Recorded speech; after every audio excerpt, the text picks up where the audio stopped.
while we're on the subject, right, let's talk about law of attraction, because that's very important. This is how people manifest anything into their life. Now, in physics, there is 4 fundamental forces, right? There is the strong nuclear force, the weak nuclear force, there's gravity, and electromagnetism. Okay? Strong nuclear force holds atoms together. Weak nuclear force holds molecules together. It attracts atoms to atoms. Okay? Gravity, we all know. Electromagnetism, we all know. Right? What is a strong nuclear force? It's an attraction. Right? It's an attractor field. It's a weak nuclear force. It's an attractor field. What's gravity? It's an attractor field. What's magnetism? It's an attractor field. What's the greatest spiritual law in the universe? Law of attraction. You know what law governs this? Law of attraction. Like attracts like. So if you go in there, like I said, with fearful energy, you're going to attract fearful things. If you, even in the physical, if you try and manifest things in your life through lack and fear, you're going to attract lack and fear. Right? You have to be up here to get what you want. If you, it's Wayne Dyer used to like to say, what you really, really, really, really want, you'll get. He also said, what you really, really, really, really don't want, you'll get. The entire universe is based around attraction. All of it, right? So I had said I would talk about some of my favorite teachers who were right and wrong, so that you know the difference. Abraham Hicks, whether you believe in the channeling or not, because Abraham is a group of non-physical entities that speak through Esther Hicks. All he, she, it, they talk about is law of attraction. They have one answer to everything, law of attraction. Why? It's the law of the universe, right? That's how everything works. So if you understand law of attraction, you understand this, right? You can get anything you want. It might take some time. You want a red sports car, it might not happen until your next life. But that's fine. It's all in the vortex anyway. Just gotta be patient. You gotta give up your expectation, right? You know, in the Bhagavad Gita, they say that you know, what happens if I meditate and I can't get my mind under control? Do I lose everything? Do I lose the time I spent when I could have been doing something else, and then I also lose the time I spent in meditation? And it says no, it's all cumulative, right? Everything you do stays in the vortex, as Abraham Hicks puts it, and then you work on it in your next life. So, you know, maybe you're 65 years old and you don't have time to go get a red sports car in this lifetime. Well, next lifetime maybe you get you get reincarnated as a race car driver with a red sports car, right? So, you know, don't worry about it. If what you need to, the Gita also says something wonderful. It just says, you know, you're entitled to your actions, but not to the fruit of your actions, right? That means do something like selfless service for the love of doing it, because it's a manifestation of who you are. Be divorced from the outcome, right? You either have the red sports car or you don't have the red sports car. You're happy either way. You're joyous either way. But being joyous makes it more likely to manifest, right? So Abraham Hicks is probably one of the best teachers that I've seen. I don't think I've ever found anything that she says that he, she, it, they said that is inaccurate.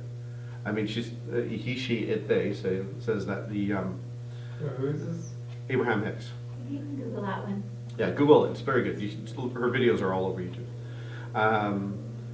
He, she, it, they. I don't know what pronoun to use, but How come? Probably they. well, it's a group of non-physical entities. So Oh, it's a group of people. it's a group of non-physical entities, as most channels are. You'll notice that when somebody's channeling, they usually use the word we to describe themselves, because they're not a group of non-physical entities. You know, souls and non-physical is crossing each other all the time. It's just energy, right? There's no separation between any of it. It's like there's no separation between the air in this room and the air outside. It's all the same air, right? We just put a door in the way and we say it's separate. It's not. It's all together. But then on the opposite end of the spectrum is another one of my favorite teachers, David Hawkins, who was just absolutely wrong on pretty much everything, right? And he was a great spiritual. He was one of the ones where people would say, you know, can I touch your feet in the Indian custom, and can I receive a blessing from you? And David Hawkins wrote a book called Power versus Force, where he used a kinesiological muscle test, an arm test, to say, well, this is absolute truth, and this is absolute falsehood, right? So he was creating this way to say, you know, this is absolute true and this is false. Well, first off, this is a dualistic, relativistic universe. There's no absolute truth in physicality. Things are only true in relationship to another thing.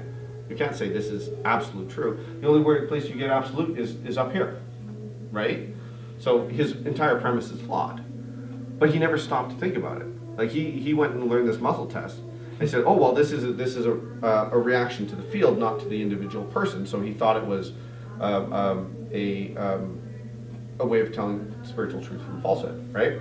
So he goes back to his lab, and he says, he gets, because I think he was a psychologist or a doctor at the time, and so he gets everybody to do the muscle test, and he says, look, when you either stay strong or you go weak. He said, when you look at the fluorescent lights, you go weak. Some of them went strong and some of them went weak. And he went, huh, that's unusual. And then he found out that, he says, well, you know, the people who stayed strong went through A Course in Miracles, but the people who didn't. And he's like, and you know, the immediate thing to me is just like, if it's absolutely true, it would be true for everybody. And what you've done is just prove that it's a subjective truth, because if people go through A Course in Miracles, they say strong, and if they don't, they don't. So you never know what the answer is going to be. It's always subjective to the subject, right? And then he also went to clarify it even further, right? And he said, well, you know, if you're an atheist, you're denying God, so it doesn't work for you. If you're a married couple, sometimes it doesn't work. Or if you have an imbalance in your chi, sometimes it doesn't work. So he's listing all these subjective conditions and saying he's got absolute truth. It says, yeah, but when I do it, I always get the same answer, right? Well, of course you did. It's your test. You invented it. It's like me saying, hey, look how true this is, right? I created this. This is my document, right? So, you know, he would give these lectures and say, you know, and then he created a numerical scale, and he said, you know, this is like just, it was essentially an emotional scale. It was despair and depression at the bottom, and then love and enlightenment at the top. And then right in the middle, he has reason. This is the realm of the intellect. It's like, you know, so you're pregnant, and I'm like, and I looked at it and I was like, there's something wrong with that, and I can't figure out what it is. And then I was like, we're dealing with duality. Reason and emotion are on the two ends of the same spectrum. It's the same scale. So reason is not in the middle. Reason is at one end, and emotion is at the other end. It's realistically just more emotion or less emotion. That's it, right?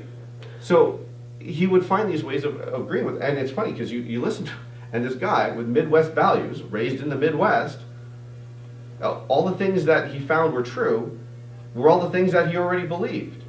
Well, Fox News is good, and global warming is bad, and you know, CNN is and MSNBC aren't good, but you know, Fox News is better, and you know, George W. Bush was a very intelligent president, and you know, all these things that a conservative in the Midwest would believe. His truths, though. Yeah. His truths were true. Yeah. So it's true to him. So this is why I'm saying, like, you need to understand that you're gonna, in your spiritual journey, you're going to be finding lots of things or lots of teachers who don't know what the fuck they're talking about, right? And that's why I say that I started this conversation off by saying, don't believe anything I say, like Buddha said, right? Take what I've shown you and do it yourself. See what results you get, and if you get different results from me, then you come see me and talk to me, and I'll be more than happy to have a conversation. Because I was an atheist for 42 years. I'm more than willing to change fundamental beliefs of my character, right? I'm not attached to anything. Like if it requires me to believe in God, because God is the ultimate reality, that's what I'll do, right? I don't sit there and get trapped in dogma or doctrine and say, you know, my way is right and your way is wrong. This is just a guide. I made this on my computer, right? If it's not true, I'll throw it away, put it in the trash, and I'll use something better, right? So when you go through your spiritual journey, you know, the best source to consult are these people up here and your inner guidance, right? Kingdom of heaven lies within. Sit in silence, meditate like all the masters did, and set your intent through law of attraction.